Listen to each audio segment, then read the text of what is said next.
Nah terus kita nggak mau dikritik sebagai lo mengkritik tapi nggak ngasih solusi. Kita lengkap, ngeritik, solusi plus prakteknya gitu kan. Yes. Namanya ikut Republik Indonesia Anti Nederland. Itu adalah, nah pelajaran kayak gini kayaknya beberapa orang harus ini nasionalisme kemana ini ya? TikTok bisa upload loh. Mendapatkan Papua lupa gitu ya. Sesungguhnya Mas Mardigu ini lebih ke pengusaha atau lebih condong ke masuk ke ranah politik ya Pak? Iya. Semangat pagi, sobat sukses. Pada hari yang luar biasa ini saya kedatangan sosok yang luar biasa sekali ya. Wah, kalau ngomong kelihatan sekali gayanya itu very energik dan sangat smart ya. Siapa dia? Mas Mardigu Powi. Wah, ini terima kasih sekali nih Mas bisa luangin waktu ya dari Jakarta datang. Terima kasih. Kita podcast untuk kasih share kepada para netizen ya, sobat sukses ya, supaya terjadi pencerahan gitu.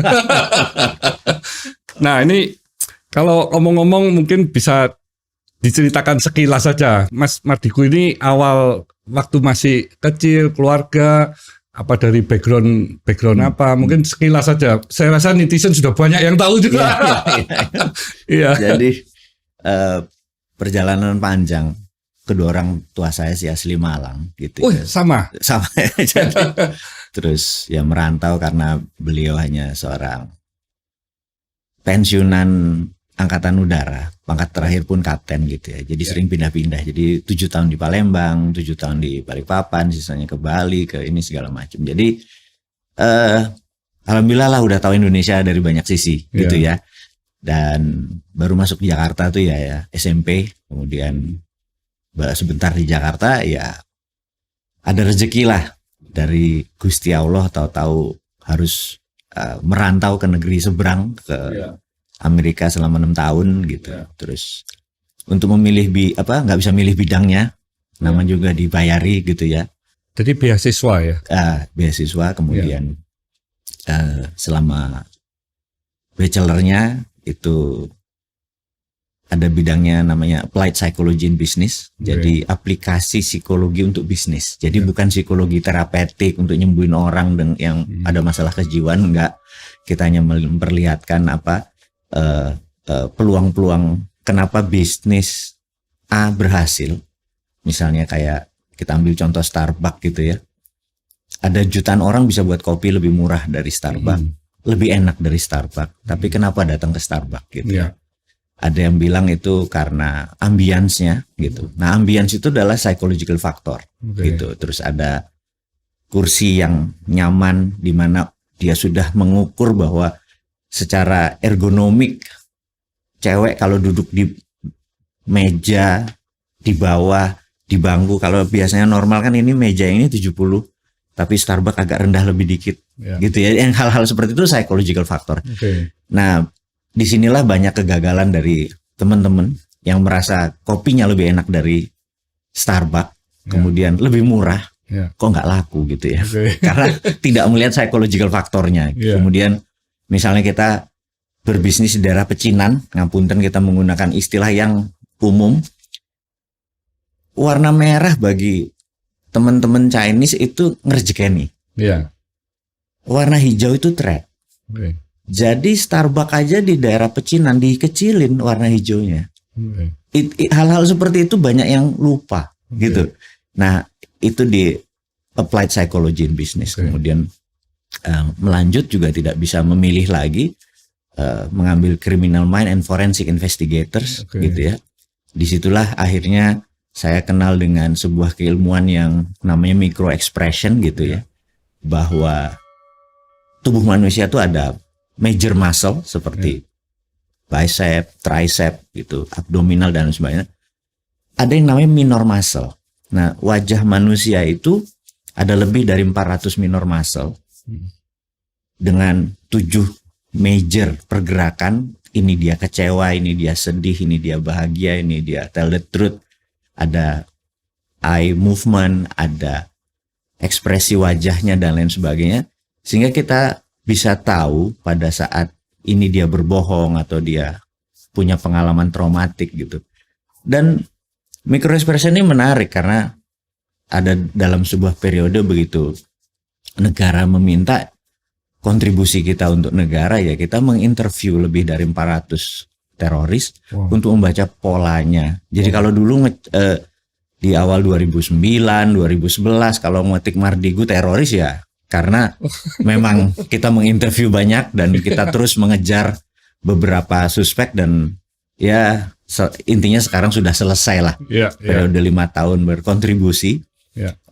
Saya sangat menentang menegakkan kebenaran dengan kekerasan, itu saya menentang. Dia merasa dirinya membawa kebenaran Tuhan gitu ya, menjadi pasukan Tuhan. Yang saya juga bingung kok Tuhan perlu pasukan gitu ya.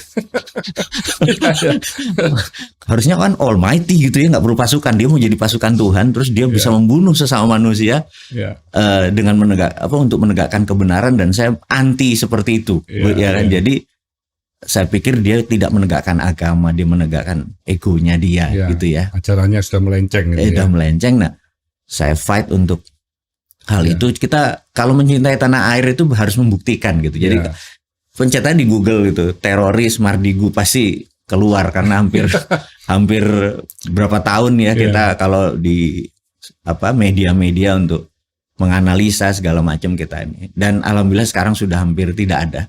Tapi pemahamannya masih ada. Nggak apa-apa karena yang disebut tindakan kriminal itu tindakannya, bukan pemikirannya. Gitu ya. Begitu pemikirannya boleh ekstrim, tapi kalau dia tidak bertindak melanggar hukum ya nggak apa-apa gitu ya. Itu kira-kira gambaran. Nah, itu yang memilih jurusan-jurusan tersebut dari pihak mana itu? Saya nggak ngerti karena kan kita sebenarnya di awal itu saya harusnya cukup kurius, tapi ini kan tahun 80-an tidak sesederhana sekarang, kita nggak bisa kepo banget gitu ya. Ya sudah, intinya begitu tahun 91 saya pulang, saya harus melapor kepada siapa nih sponsor saya ini. Ya saya baru tahu bahwa sebuah lembaga yang Sedo yang di daerah Pejaten yang lembaga ini toh yang mensponsori saya ya kira-kira begitu. Tapi luar biasanya Mas Mardigu waktu lulus SMA kok bisa ingin mencari ini ya beasiswa untuk bisa studi di luar negeri. Ini kan juga sangat jarang orang yang berpikir seperti itu ya di saat tahun 80-an ya. Saya mungkin bukan ilmunya yang saya butuhkan. Sebagai orang dari Deso itu kayaknya naik pesawat tuh keren gitu. Tapi berani gitu ya dan mencoba. Rasanya saya tuh inget kelas 2 SD saya di Palembang kan. Terus kan zaman dulu kan suka main kelereng gitu ya. Iya. Terus saya tuh suatu hari entah kenapa tuh kayak mau sekolah di Amerika tuh karena saya ngegunting koran yang ada rumahnya Biden itu. White House itu. Saya lihat aja, aku sekolah di sini nih, gitu kan. Gitu. Cita-citanya gitu. Ngayal-ngayal aja. Orang rumah masih lantainya masih mending keramik gitu ya, masih tanah kok. Terus ya ngayal aja gitu. Terus lagi main kelereng itu kan, pas saya ambil kelerengnya jatuh itu. Guntingan koran itu. Teman saya nanya, orang Palembang kan, apa nih, bilang, aku nak sekolah di sana. Mak mana orang dusun gitu. Nggak mungkin orang dusun gitu. Saya pikir enggak lah, saya percaya, saya kantongin lagi walaupun diledekin gitu. Sama tuh saya, kita Balikpapan, Kalimantan Timur. Ditanya kan, saya suka ngeliatin gitu. Apa nih, kamu sekolah sana? Nggak mungkin lah gitu ya. Kita orang gini gitu. Saya tuh kayaknya orang yang nggak pernah merubah mimpi, Pak. Luar biasa. Yang dedes saya gitu terus gitu.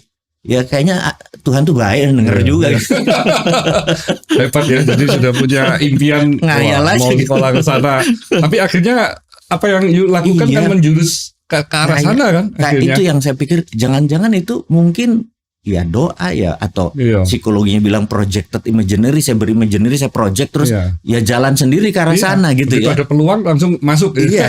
Dan terus karena saya naik bus kan dari sekolah saya itu di Bulungan, rumah saya di Halim, terus saya naik bus tuh.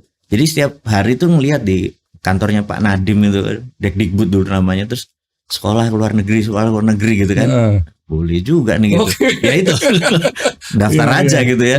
Ya walaupun nilainya 6 gitu ya, ya ada sedikit 8 sih agama gitu ya. Karena turunan NU tapi bukan berarti pinter agama, kelakuannya sih minus Pak, cuma hafalan kok aja. Ya udah itu aja terus rupanya memang ya ini mungkin ya saya nggak tahu nih moral story-nya tuh satu yang nggak pernah merubah mimpi gitu ya. Yes. Itu mungkin ya saya nggak pernah punya teori-teori yang gitu. Terus ya percaya aja gitu. Jadi akhirnya selalu berpikir bagaimana jalan untuk menuju ke sana gitu. Iya. Dan waktu studi S1 S2 pun enjoy ya meskipun enggak Pak. Enggak, karena bidangnya bukan passionnya saya. Oh ya? Tapi saya lihat kalau Mas Mardigu ngomong soal politik, ngomong soal ekonomi, rasanya jadi exciting sendiri sekali kalau yang dengarkan ya. Jadi waktu kita harus pas mau pulang itu harus membuat semacam disertasi, jadi tapi bukan doktoral gitu. Saya bingung nyari bidang apa yang membuat dosen atau guru-guru itu nggak banyak question. Gitu kan, apa bidangnya saya pikir, dan ada yang nggak populer. Namanya state sponsor terrorism. Jadi state sponsor terrorism itu adalah sebuah tindakan terorisme yang dilakukan oleh negara. Teror. Nah, teror itu act of war atau sebuah tindakan dari perang. Jadi perang 1000 lawan 1000 itu namanya conventional war. Kalau 1000 lawan 100 itu pasti yang 100 pakai guerrilla war. Kalau 1000 lawan 1, yang satu ini pasti pakai teror aksinya. Nah, jadi state sponsor terrorism itu adalah teror 4.0. Sedikit dulu yang melakukan. Sedikit. Ini di tahun 80-an. Hanya Amerika sebenarnya yang melakukan state sponsor terrorism gitu ya. Kalau sekarang di blame atau dituduhkan Korea Utara melakukan, Iran melakukan gitu ya kalau sekarang. Rusia melakukan dengan Morishkova 2.0-nya. Akhirnya saya pelajari itu ya dapat A karena gurunya ya bingung nih ilmu apa gitu ya. Ya kita ya berusaha mencari celah supaya hidup tuh gampang kan. Jadi ya udah ambil itu pas diuji, dan kemudian state sponsor terrorism itu waktu itu saya ngambil contoh adalah Laurent Kabila. Jadi tahun 80-an ini Kabila adalah seorang rebel. Terus dia mencari state sponsor. Kemudian Kanada mensponsori perangnya Kabila sebagai rebel, sebagai pemberontak sampai merdeka dan lahirlah Republik Demokrat Kongo. Itu dulu rebel. Nah, tapi dia minta kobalt, CO-nya diambil oleh Kanada, ya kurang ajar kan sebenarnya. Nah Kanada itu dianggap state sponsor terorisme, gitu cara melihatnya. Bukan si Kongo ya, itu state sponsor karena dia mendukung kan menggunakan pembunuhan dan lain sebagainya. Itu contoh. Sama seperti tahun 63 di mana Pak Karno merasa punya satu PR yang belum dia selesaikan, mengambil seluruh wilayah jajahan Belanda, belum mendapatkan Papua. Sehingga dia melakukan lobby kepada Amerika sebagai sponsor untuk dia menyerang Belanda. Dan Amerika agree, bahkan di resolusi PBB memegang mosi mendukung. Kalau ditolak dia mosinya ini. Jadi dia 2 kali melawan orang yang tidak setuju. Amerika di belakang Indonesia, tapi minta seluruh deposit emas Papua. Tapi kita tahu Pak Karno adalah negosiator ulung gitu ya, dan bukan berlandaskan komoditi seperti ada beberapa contoh pejabat sekarang. Harus nyindir dulu karena penting itu untuk wake up call. Saya nyemoni itu penting. Nah, terus akhirnya dikasih Grasberg saja, Iceberg tidak dikasih, Oksibil tidak dikasih, ada banyak wilayah yang tidak dikasih, dan cukup happy kok Amerika dengan Iceberg. Kemudian Freeport beberapa tahun kemudian masuk, dan dia inilah menjadi underlying-nya printing money-nya dolar sampai 2045. Ini kalau teman-teman yang di bawah yang kena masalah reformasi ini kadang-kadang nggak ngerti tentang pelajaran bela negara seperti ini, karena pelajaran PMP pendidikan Pancasilanya udah hafalan. Nggak ada P4 zaman saya dulu gitu ya. Nah ini harus dibangkitkan lagi rasa nasionalisme itu, karena mendadak kita ini. Nah balik lagi ke cerita tadi. setelah mendapat dukungan langsung dan tidak ada perlawanan dari Belanda dengan code name-nya waktu itu Irian. Irian itu adalah code name operation, namanya Ikut Republik Indonesia Anti Nederland. Itu adalah, nah pelajaran kayak gini kayaknya beberapa orang harus ini nasionalismemu kemana ini? TikTok bisa upload loh. Mendapatkan Papua lupa gitu ya. Akhirnya menjadi satu saudara lagi, kita satu rumpun dan kita ada 7 provinsi kita yang sukunya atau rasnya adalah Melanesia. Seperti ya Papua, Ambon, Flores gitu ya, sampai terus ke wilayah Nauru, Vanuatu itu kan rasnya Melanesia. Dan itu saudara kita semua. Karena kalau dari Ternate, Tidore sampai ujung Mikronesia itu makan nasi gorengnya sejenis. Ya saudara kita akhirnya didapat lah dengan strategi Pak Karno melakukan lobby dan Amerika adalah sponsornya. Hal-hal seperti ini yang kita sebut state sponsor terrorism gitu ya. Cuman act-nya atau tindakannya berbeda-beda. Mudah-mudahan kebayang nih. Pak. Ini jiwa nasionalismenya Mas Mardigu ini udah nggak usah diragukan gitu ya. Sesungguhnya Mas Mardigu ini lebih ke pengusaha atau lebih condong ke masuk ke ranah politik ya Pak? Iya, jadi bernegara itu ada 7 pilar. Jadi dulu zaman Orde Baru disebutnya Ipolexos, Bud Git Hankam. Jadi ideologi, politik, ekonomi, sosial, budaya, pertahanan dan keamanan. Itu 7 pilar negara.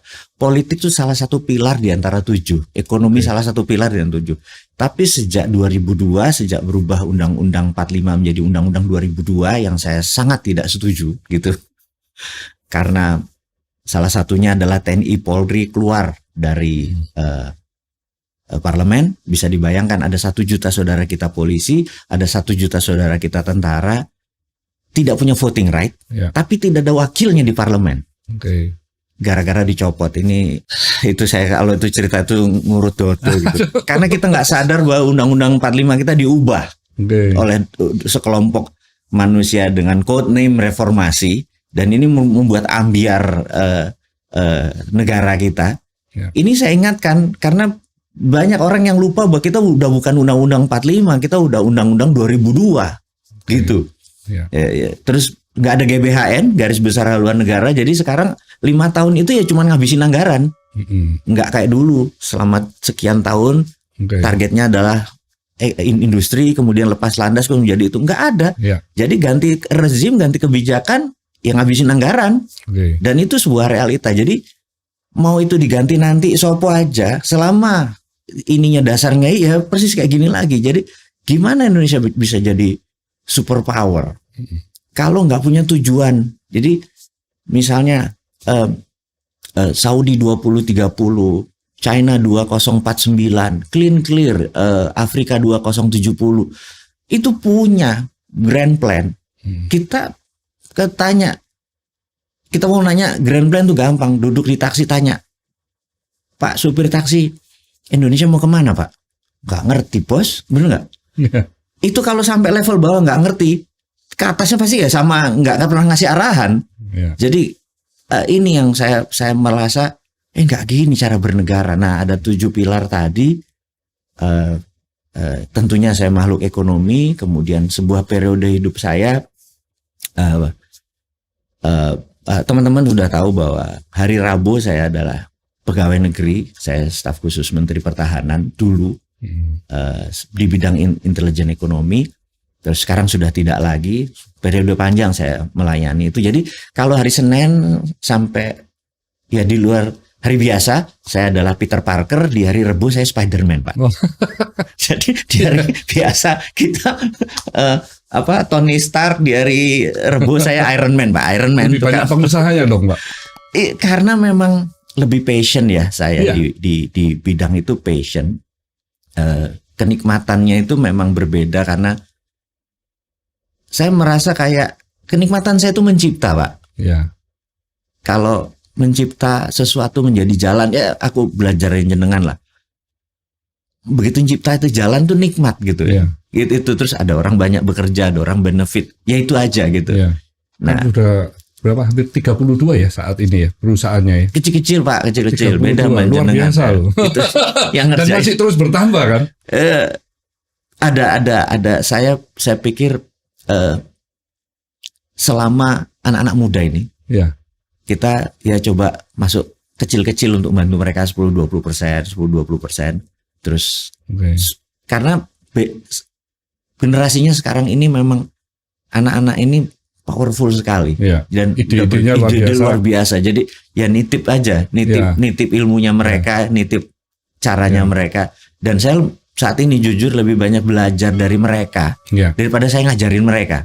Baru mereka masih umur kepala 2 gitu, kalau ngomong, lu kok pinter nih anaknya gitu. Karena ya beda generasi. Itu dulu TV masih hitam putih, mendadak mereka ini TV bisa milih sendiri.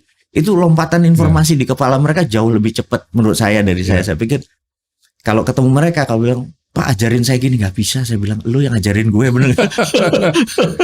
Dan dari sisi bisnis usaha yang terutama itu apa saat ini, Mas Martin? Bread and butter saya itu masih oil and gas. Oh, oil and gas. Iya, jadi. Wah, biasa dong. Sekarang ini lagi dibutuhkan ini.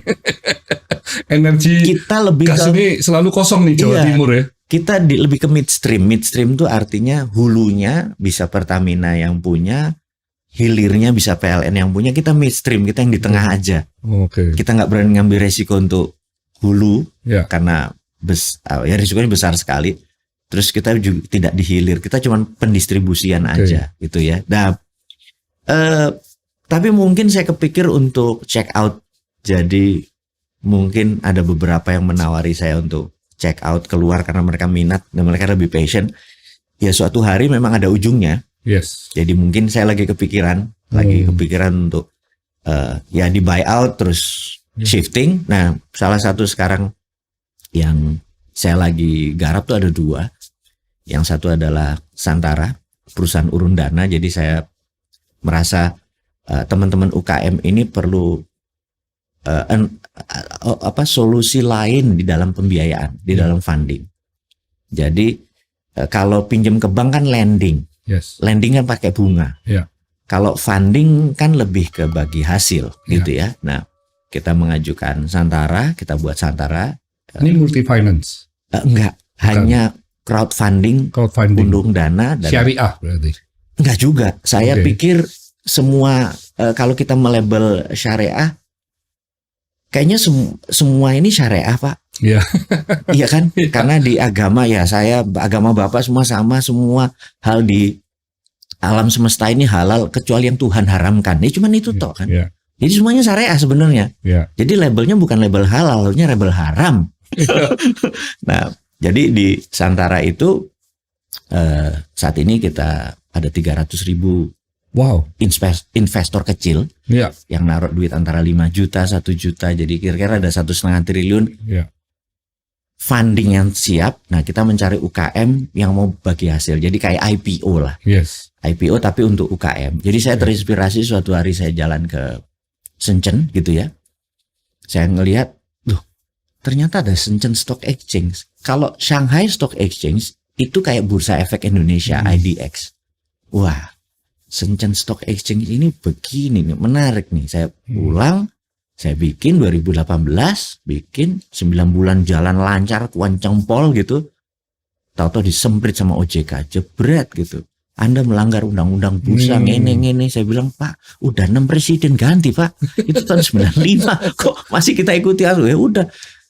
Ya ternyata di Indonesia sekali lagi harus ada aturannya. Saya bilang, Pak, kalau di negeri barat maju itu pakai aja regulatory sandbox.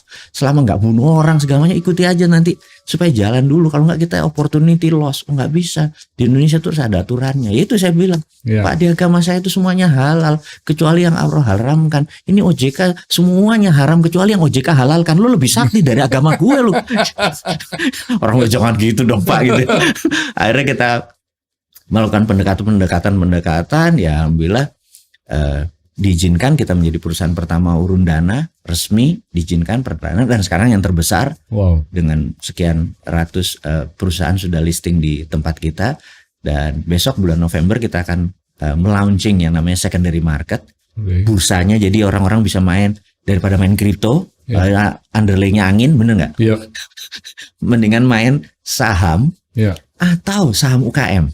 Kalau saham IDX ya ada 700 perusahaan yang listing di sana. Bayangin udah 35 tahun masih 700 kan eman ya. Ini ngeritik Bursa Efek Indonesia, mbok kencengan dikit gitu.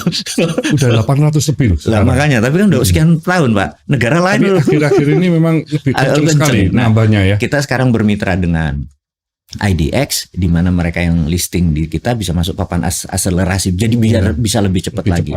Nah, UKM ini kan lebih cepat growth-nya. Ininya karena kita tahu UKM ini tahan resesi kan. Nah, kita akhirnya Santara adalah memfokuskan funding di UKM. Itu saya sangat passion sekali gitu ya, karena ini sisi solusi ketimbang ngomong tok konsep-konsep tentang MMT, modern monetary theory, printing money, bottom of pyramid, kan itu teori tok kan. Nah terus kita nggak mau dikritik sebagai lo mengkritik tapi nggak ngasih solusi. Kita lengkap, ngeritik, solusi plus prakteknya gitu kan. Jadi itulah akhir-akhir ini yang menjadi passion gitu ya, berapi-api kalau bicara tentang funding terutama gitu Pak. Funding itu diberikan imbalan berapa persen itu? Persis kayak IPO. Enggak, maksudnya yang ingin menaruh dana gitu apa?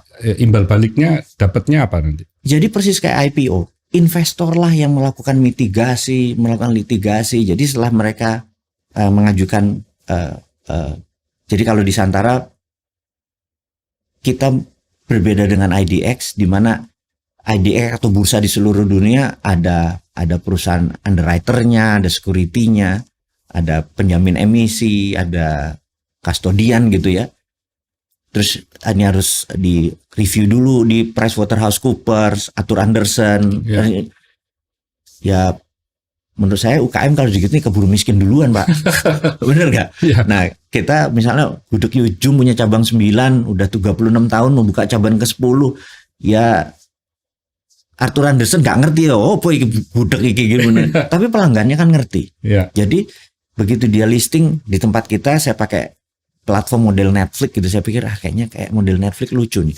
Jadi perusahaan yang mau melantai di bursa kita ada di Coming Soon dulu. Di Coming Soon itu mereka memasang profilnya, nanti bisa cek di santara.co.id, masang profilnya perusahaannya, terus nanti investor mereview. Mereview, terus dia mau melepas 30% saham, ini sejarahnya dia, ini pembukuannya. Ya investor langsung ngomong. Ada investor yang masuk. Investor ngomong dulu, melakukan mitigasi, nanya mana pembukuannya, mana prospektusmu gitu ya. Due diligence, tapi mereka, jangan kita. Kita ini, saya nggak mau jadi juri, nggak mau jadi hakim, nggak mau jadi jaksa penuntut. Itu biarin OJK, biarin bank IDX. Kita kayak penghulu. Investor laki, UKM adalah ceweknya. Siap, ijab kabul, ya udah nikah sana. Bener nggak? Kalau rugi ya lo jangan nanya gue, ya lo udah review duluan gitu. Kita berusaha memotong jalur itu, kita mendistrap accounting system. Tapi ujung-ujungnya nanti kalau memang IPO tetap harus ke IDX kan? Kita punya bursa sendiri. Oh ya? Cocok bos. Itulah bedanya Santara. Iya. Jadi sudah. Jadi di bawah naungan Santara. Di bawah naungan Santara. Jadi bursa secondary-nya kita, bursa primary-nya kita sendiri. Tapi perusahaan ini kan di bawah fundingnya di bawah 10 miliar. Nah begitu mereka udah 2-3 tahun sudah menunjukkan perform yang baik, ini karpet merah ke IDX. Tinggal melantai gini aja, langsung naik. Jadi ini Liga 2, ini Liga 1. Nah, Liga 1 PSSI kan dibukukan dulu kan, ya Liga 2 aja dulu. Kalau yang mengenai 350 orang yang menaruh dana, itu dapatnya berapa persen di Santara? Kita secara lembaga, kita bukan lembaga yang pengumpul dana. Ini portfolio dia, saya mau naruh 5 juta, saya mau naruh 2 juta. Jadi begitu ada penerbit, istilah kita perusahaan yang emiten, kalau di tempat sana emiten ini penerbit, ini ya yang minat langsung mendapatkan sahamnya dari perusahaan-perusahaan yang di bawah Santara. Betul, namanya kan berapa ini perusahaan saat ini? Baru 102. Wah, banyak banget. baru. Target kita ya 1000 tahun ini target kita, tapi karena mungkin Jadi gini, ini banyak, tapi investor kan selera kan. Yes. Aku seleranya hanya kafe, aku seleranya hanya bidang perikanan gitu.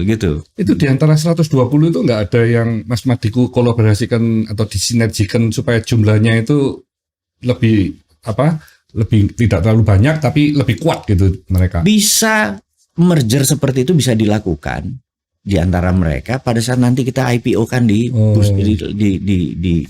Liga 1.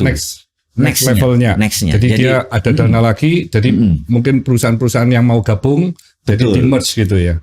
Lempar ke sana. Itu banyak sekali ide-ide ini akan dilakukan ke sana. Tapi kita masih muda, kita masih setelah izin tuh baru 3 tahun kan. Kita hampir 9 bulan tidak operate. Baru kita garap lagi. Jadi ini masih infant ya, masih bayi gitu ya. Sehingga saya ngelihat kemarin di Idea Cloud itu Bapak punya inkubator. Berarti kan yang lulus inkubator bisa masuk ke sini kan? Bisa. Gitu ya. Itu maksudnya itu. Kan kita menjadi ekosistem dari sini jadi bagian dari IDX. Nah, karena itu kita menjadi darlingnya IDX, kita menjadi darlingnya OJK, kita menjadi darlingnya Kementerian Keuangan karena funding ini lebih real digarap langsung karena bottom up pyramid itu gini. Ngapunten saya bukan ngajari. Jadi di dalam teori ekonomi kan ada namanya sosialis elitis, ada kapitalis elitis. Jadi ada sosialis, ada kapitalis kan gitu ya. Teori ekonomi lawannya kapitalis ya sosialis gitu ya. Nah, sosialis elitis ini di Indonesia namanya BUMN. Kapitalis elitis namanya oligar. Ini. Nah, bank ini ngambil duit rakyat, ngambil duit buruh dan petani dan UKM, taruh di bank. Yang bisa finance cuma ini tok. Ini tuh jadi duit dari sini untuk orang atas ya. Saya bilang by default ya orang kaya nambah kaya, saya bilang kayak gitu. Nah, konsep kita adalah dalam MMT, Modern Monetary Theory yang saya adopt ini bottom up pyramid helping bottom up pyramid. Jadi UKM ini ditolong sama ini. Jadi uangnya mereka dapat gaji cuman 10 juta, 3 juta, 2 jutanya mereka invest di UKM. Invest di sini daripada deposito bunganya kecil, mereka naruh 2 juta di tempat ini. Jadi karena mereka pelanggannya ada misalnya Cukur ya, ada 50 cabang gitu, saya nggak sebut brandnya. Dia di Jawa Tengah dan Jogja banyak sekali. Satu cabang tuh dia kira-kira per 400 sampai 500 juta. Waktu itu dia mau buat 10 cabang, yang beli itu ya pelanggannya. Nah, aku biasa nyukur di situ kok. Sekarang dia listing ya dia beli. Jadi dia sold langsung. Dia usernya, dia investornya. Jadi kita mengutamakan bottom up pyramid helping bottom up pyramid itu kan konsep ekonomi. Jadi nggak usah naruh di bank nanti ini. Kita ini bank disruptor sebenarnya dari behavior yang nabung. Tapi di sini ada resiko. Jadi portfolio kita kalau punya uang 10 juta, 5 juta taruh di bank ya 5 juta lah taruh di portfolio sini. Karena sini lebih aman sebenarnya portfolionya dipegang ke UKM. Nah itu Pak yang lagi kira-kira kita garap.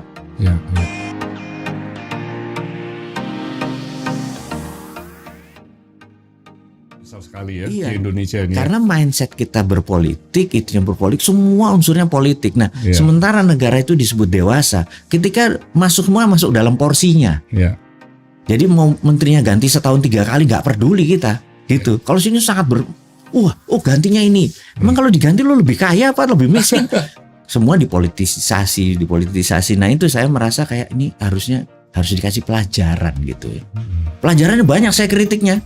Bahwa belum pernah ada di negara maju yang dewasa mantan pejabat masih cawe-cawe sama pejabat yang baru. Contohnya Obama waktu jadi presiden. Itu mantannya Bush tuh sebel banget tapi tetap nggak pernah dikritik, diledekin gitu loh. Clintonnya tuh nggak pernah. Jadi kalau sekarang tuh mantan tuh kayak nggak bisa move on gitu loh.